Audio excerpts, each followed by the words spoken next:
ريشة حرير ولمعتها خطوية، بوتت مخطر بخطواتها انها ملكة، والديك جنبها يغار من رشاقتها. دجاجة تركية يا نغمة موسيقية تمشي بعز وهيبة وسط الحظيرة الملكة، تحلم بالطيران لكن الأرض ناقتها هد. ابقي هنا فالعالم يحب خطوتك الوردية، تبحث عن الحب وسط الحبوب، تنقر الأرض بقلب محبوب، حتى الفراخ تتبعها بين الأرض. يا لحام الدجاجة رمز للوقار، دجاجة تركية يا نغمة موسيقية تمشي بعز وهبة وسط الحظيرة الملكة، تحلم بالطيران لكن الأرض باقتها هد. ابقي هنا فالعالم يحب خطوتك الوردية. وفي أحد الأيام جاءها خطابة من ديك والسين، عاشت جذاب بابا قال له يا جميلة كوني لي أميرتي، فردت بحمرة خدة ربما لو قدمت لي هدية.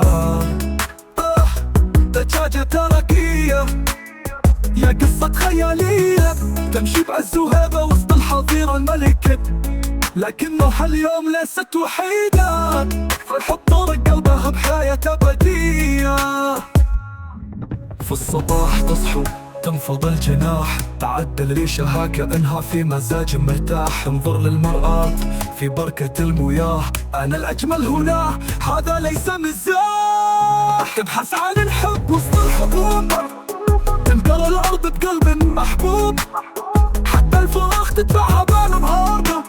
يا لحام الدجاجة رمز للوقار، دجاجة تركية يا نغمة موسيقية تمشي بعز وهبة وسط الحظيرة الملكة، تحلم بالطيران لكن الأرض باتتها هد. ابقي هنا فالعالم يحب خطوتك الوردية.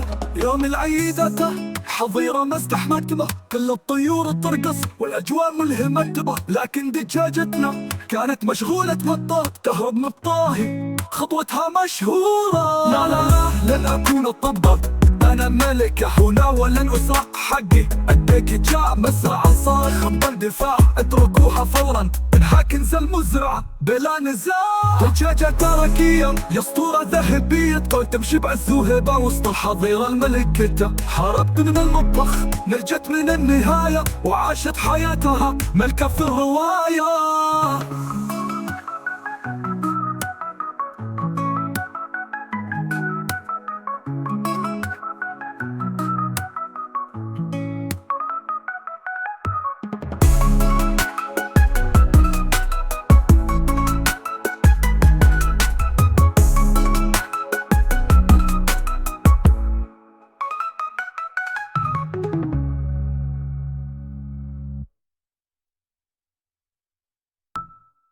لا لا لا لا لا لن أكون طبقا، أنا ملكة هنا ولن أسرق حقي، أديك جاء مسرعا صارخا باندفاع، اتركوها فورا إنها كنز المزرعة بلا نزاع.